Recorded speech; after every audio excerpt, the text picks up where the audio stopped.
अस्सलाम वालेकुम। मेरा नाम है एहसन और आप देख रहे हैं मेरा YouTube channel horror stories by Ehsan.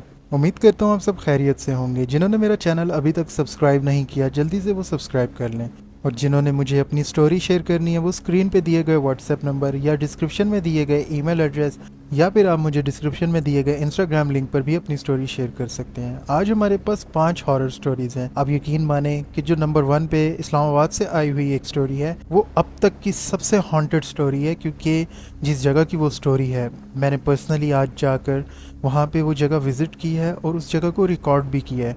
आप यकीन माने कि वो कमरे और वो बिल्डिंग ऐसी कोई खौफनाक बिल्डिंग है, ऐसी वो खौफनाक जगह आप सोच भी नहीं सकते। ये तो आप वीडियो में जब आगे चल के देखेंगे तो आपको पता चलेगा।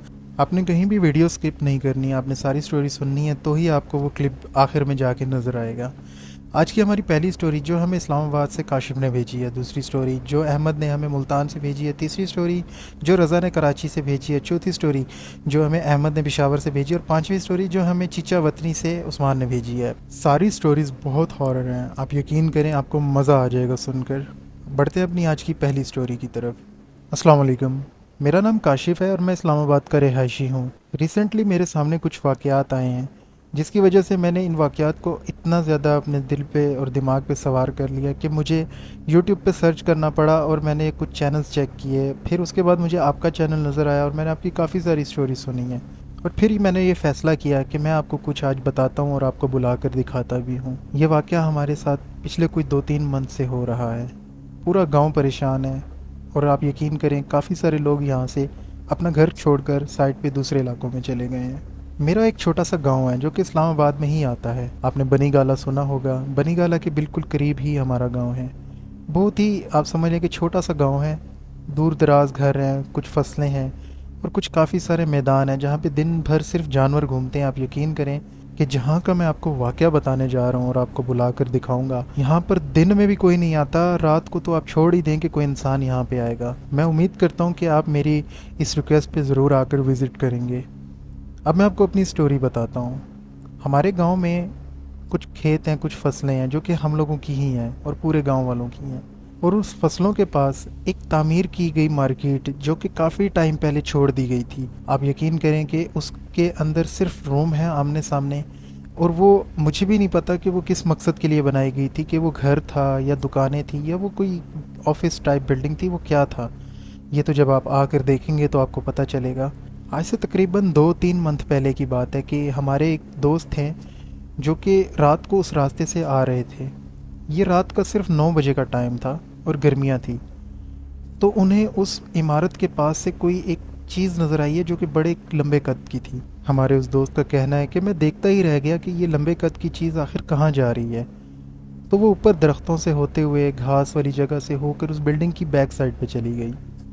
पहले तो मैंने समझा कि शायद ये मेरा वहम है, गांव का ही कोई लंबे कद का बंदा होगा जो ऊपर चल के चला गया है।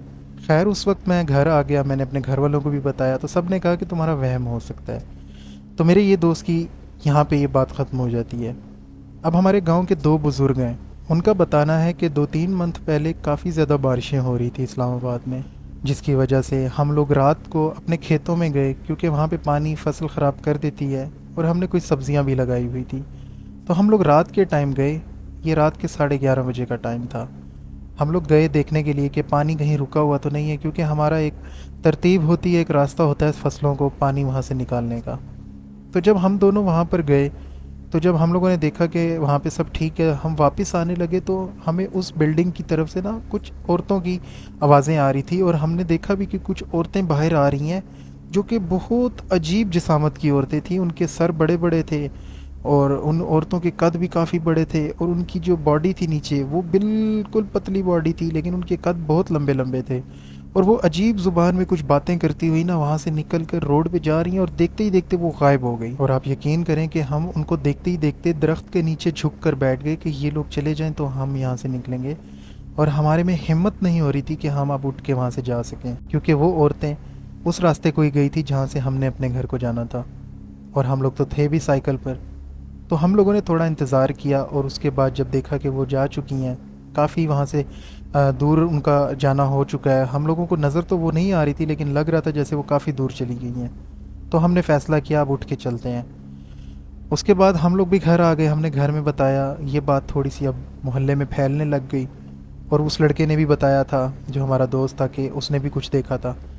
तो अब थोड़ा सा ना गांव में ये चीज़ फैल गई। हर किसी को नहीं हमने बताया, क्योंकि बच्चों का भी आना जाना था, और लोगों का, औरतों का, हमारे जानवर वगैरह भी छोड़ने पड़ते थे जो सारा दिन चरते हैं।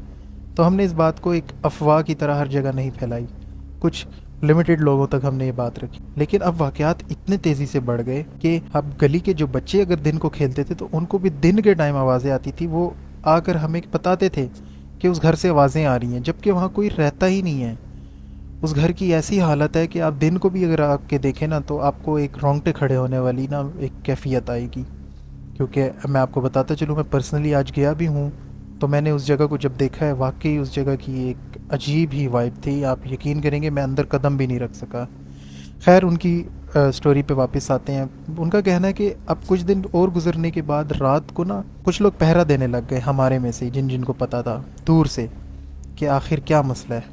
जब हम लोगों ने वहाँ पे कुछ चीज़ें नोट की और देखा, तो एहसन भाई आप यकीन करें, हमें वहाँ से अजीबो गरीब शोर शराबे की आवाज़ें आती थी। कोई मर्द हैं जो औरतों के साथ बातें कर रहे हैं, कुछ औरतें हैं जो मर्दों के साथ बातें कर रही हैं, और बहुत ही क्रीपी आवाज़ें थी उनकी। वो इंसानों की आवाज़ें नहीं थी। हम लोग काफ़ी दूर बैठे थे, क्योंकि खुले खेत वगैरह और जब खुली आबादी वाली जो जगह होती है ना ऐसी, वहाँ पे आवाज़ गूंजती है रात को। तो हम लोग काफ़ी दूर बैठ के ये चीज़ देख रहे थे, और जब हमने आवाज़ें सुनी तो हम उठ के घर को आ गए, और ये रात के 9-10 बजे का टाइम था। उसके बाद काफ़ी दफ़ा ऐसा हुआ है कि अब हमारे मोहल्ले वालों को, औरतों को, अक्सर रात को दूर से अगर कोई देख रहा है ना उसकी तरफ, तो नज़र आता है वहाँ से कोई लंबे लंबे कद की औरतें और इंसान अंदर जा रहे हैं और बाहर आ रहे हैं। वो ऐसी जगह है एहसन भाई। मैं पिछले कुछ दिन पहले अपने दोस्तों के साथ शाम को वहाँ से गुज़र रहा था, तो मैंने वहाँ पे जब देखा कि मैं भी तो देखूं दूर से आखिर मसला क्या है, मैंने दिल को थोड़ा सा बड़ा करके थोड़ा सा आगे जाके मैंने झांकने की कोशिश की है। एहसन भाई, वहाँ से एक ऐसी हवा और स्मेल आ रही थी, आप यकीन करें कि जैसे अंदर गर्म हवा वाले पंखे लगे हुए हैं, और उस पंखे के आगे कोई स्मेल है जो वो गर्म हवा बाहर उस स्मेल को फेंक रही है। हमने वहाँ से दौड़ लगाई। ये मगरिब का टाइम था, कोई इतनी रात नहीं थी, हल्की हल्की रोशनी थी। हम वहाँ से आ गए। फिर हम लोगों ने, अब हर मोहल्ले वाले ने ये तय कर लिया था कि रात को किसी ने उस तरफ नहीं जाना। जिसको अपनी जान प्यारी है, या अगर वो खौफ से बचना चाहता है, तो रात को किसी ने नहीं जाना। और आज इस बात को 3 मंथ हो गए हैं, ये सिलसिला चल रहा है। एहसन भाई आप यकीन करें कि हम लोगों में अब हिम्मत नहीं होती कि उस रोड के ऊपर हम लोग जा सकें दिन में भी। मैं आपको बुलाकर बस आपको दिखा दूंगा, लेकिन मैं सामने नहीं आऊँगा, क्योंकि ये हमारे गांव की इज़्ज़त का सवाल है। मैं नहीं चाहता बाहर से लोग आएँ और तमाशा बने। तो आपको मैं जगह दिखा दूंगा, बस आपने भी सिर्फ कैमरे में जगह दिखानी है, मेन गांव का नाम नहीं बताना।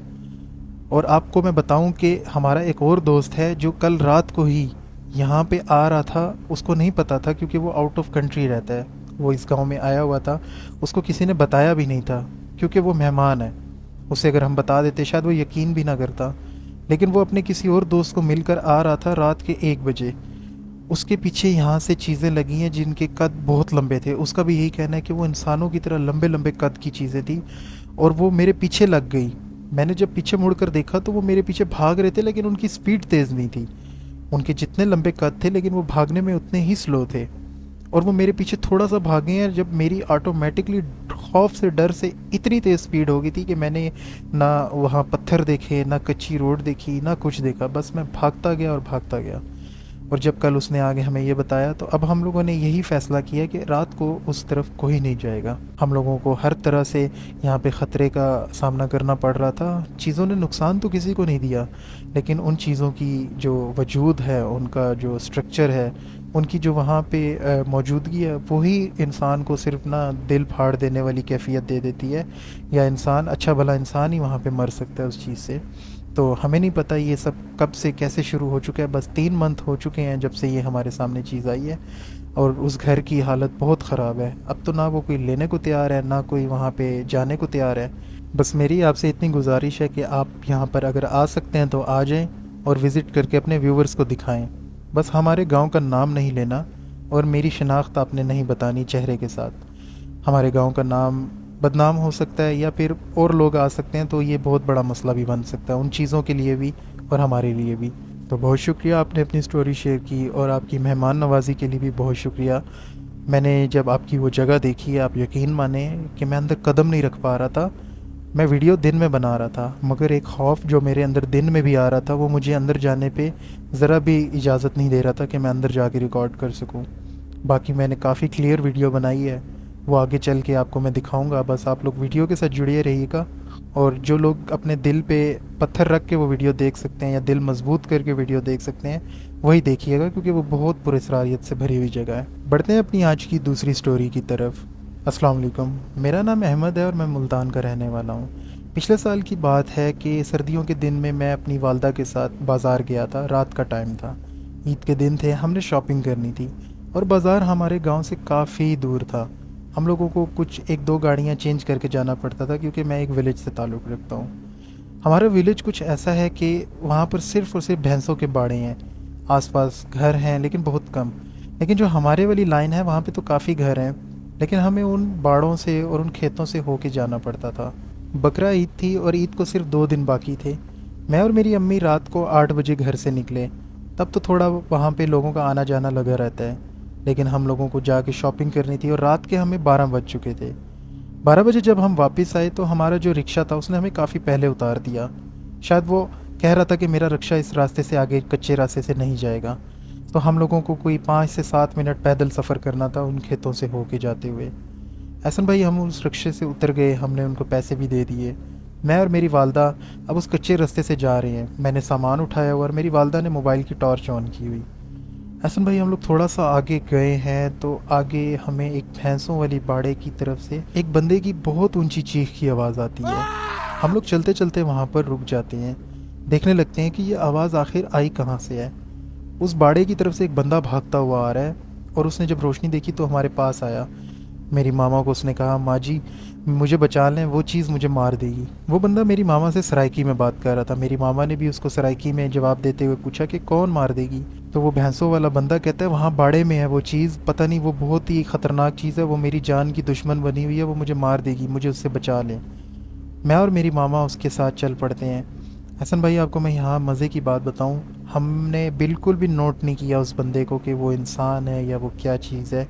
बस उसके कहने पे हम चल पड़े। मुझे तो डर लग रहा था कि मेरी एज 20 साल थी, लेकिन मेरी मामा काफ़ी पढ़ाई में और इन चीज़ों में हर वक्त लगी रहती है, तो उन्हें बिल्कुल डर नहीं लगता। तो मेरे साथ वो भी चल पड़ी, मैं भी चल पड़ा। वो बंदा भी हमारे पीछे पीछे था। हम लाइट हमारे हाथ में थी तो हम आगे थे। असल में इस बाड़े के पास जैसे ही हम पहुँचे तो हमने पूछा कि हाँ बताओ कौन है, कहाँ पे है। हम जैसे ही मुड़कर पीछे देखते हैं, एहसन भाई वो बंदा ही नहीं वहाँ पे होता जो 1 मिनट पहले तक, या आप समझ लें चंद सेकंड्स पहले हमारे साथ था। अब वो बिल्कुल गायब और हमें इर्द गिर्द से हंसने की आवाज़ें आने लग गई। मेरी मामा ने कहा कि चल यहाँ से चलें, यहाँ पे मसला कुछ और है। मेरी तो हालत ख़राब हो रही थी उन आवाज़ों को सुन के, और मेरी मामा बिल्कुल नॉर्मल मुझे कह रही है चल यहाँ से चलें, मसला ख़राब है। मैं मामा को कह रहा हूँ मामा जल्दी चलो जल्दी चलो। मामा मुझे कहती हैं कि नहीं, जितना तेज़ भागोगे, जल्दी भागोगे यहाँ से, उतना ये और तंग करेंगी, बिल्कुल ईजी होके साथ मेरे चलो।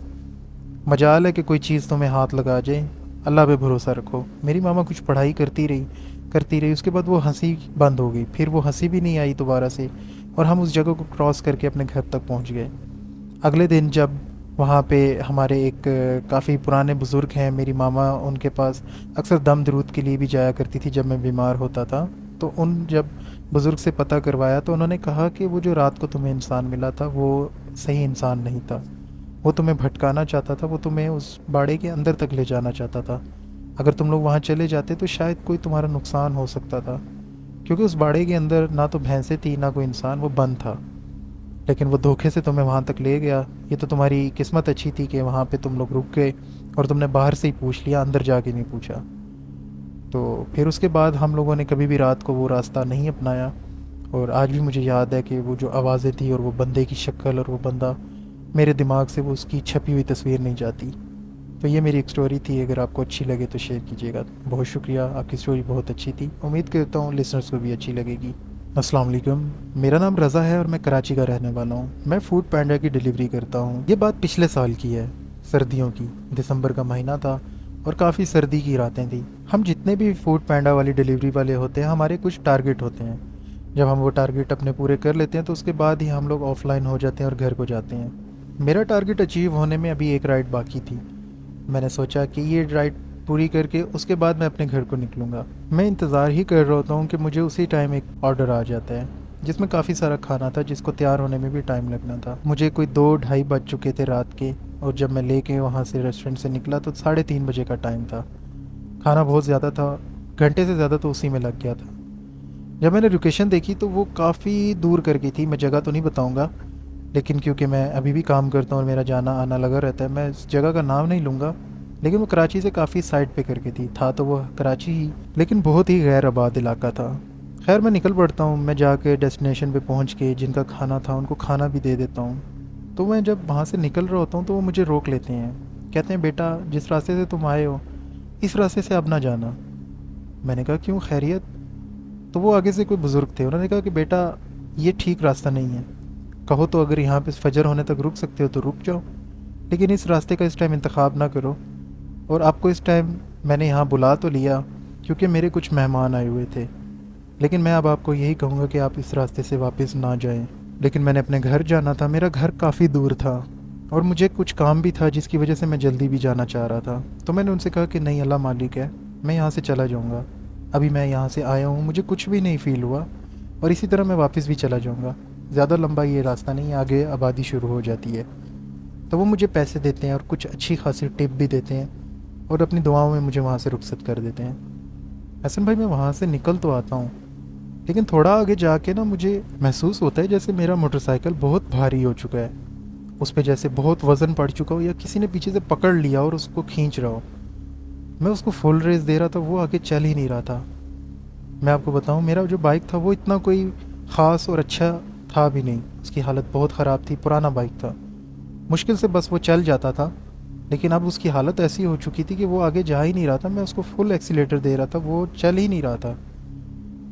अब मुझे थोड़ा थोड़ा ना महसूस होने लग गया कि यहाँ पे कुछ मसला है, क्योंकि उन्होंने कहा था कि यहाँ से तुम जाओगे तो तुम्हारे साथ, तुम्हारी बाइक के साथ कोई मसला हो सकता है, ठीक रास्ता नहीं है।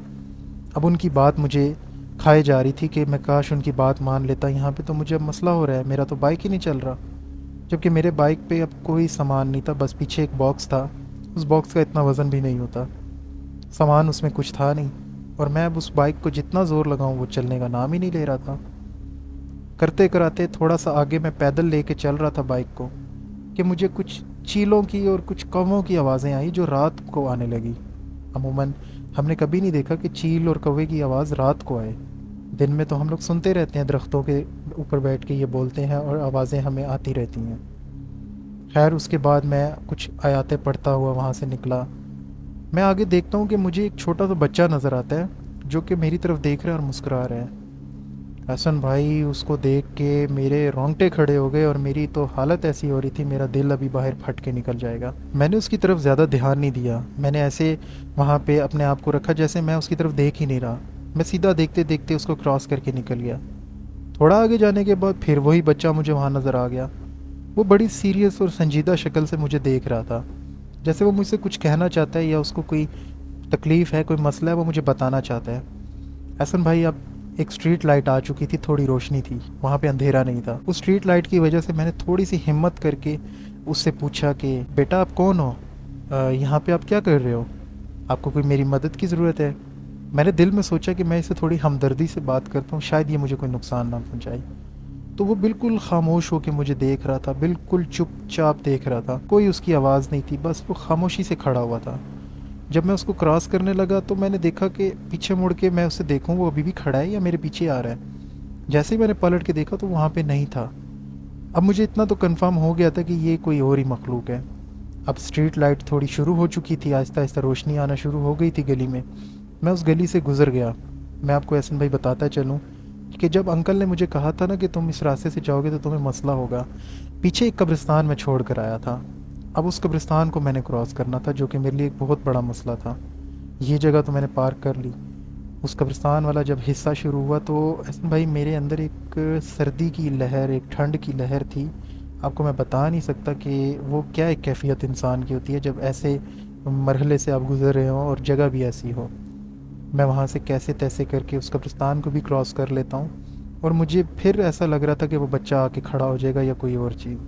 मैं इतनी आयातें पढ़ता हूँ, इतना कुछ, बस मैं देखता हूँ और मैं पैदल चल रहा हूँ और अपने साथ बाइक को घसीट रहा हूँ। मैं अब जैसे ही कब्रिस्तान को थोड़ा सा क्रॉस करता हूँ तो अब मुझे एहसास होता है कि अब मुझे बाइक अपना देखना चाहिए, क्योंकि मैं उस जगह से आ चुका हूँ। तो मैं अपने बाइक को एक ही किक मारता हूँ और उसके बाद मेरा बाइक बिल्कुल ठीक चल पड़ता है और मैं वहाँ से निकल जाता हूँ। एहसन भाई, वो दिन है और आज का दिन है, मैं कभी भी ऐसे किसी इलाके में राइड लेकर नहीं गया, चाहे दिन का टाइम हो या रात का खाना देना हो।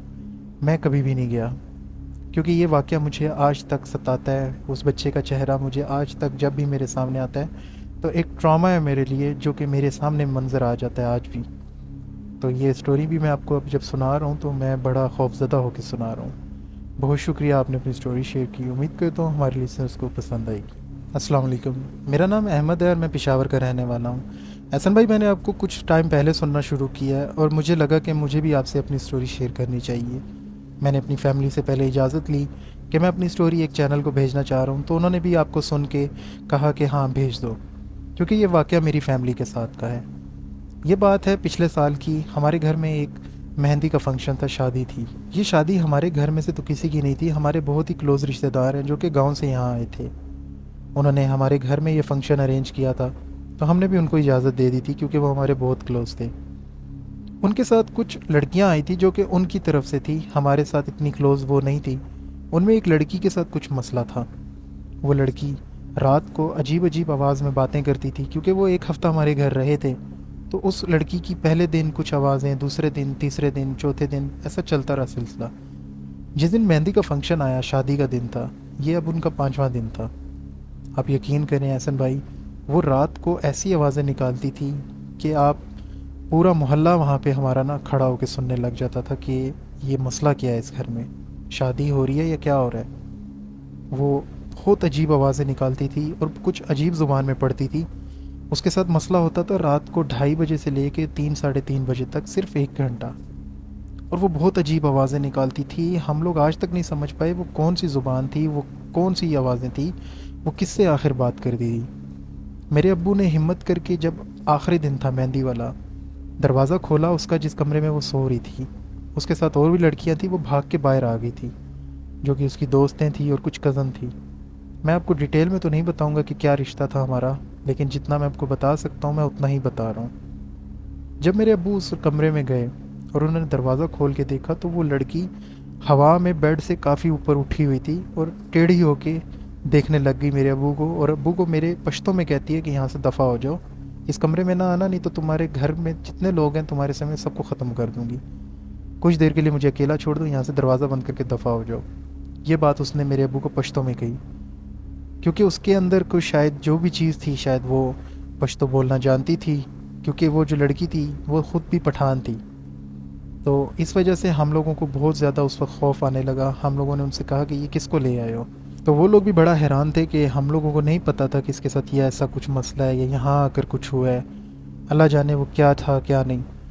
फिर उसके बाद जब वो शादी ख़त्म हुई, उसको ले गए, तो उसका जब हिसाब वगैरह करवाया गया तो पता चला कि उसके ऊपर वहाँ पेशावर में आने के बाद हमारे घर में ही उसको कोई जिन आशिक हो गया था, जो कि हमें भी नहीं पता था कि हमारे घर में ऐसा हो सकता है।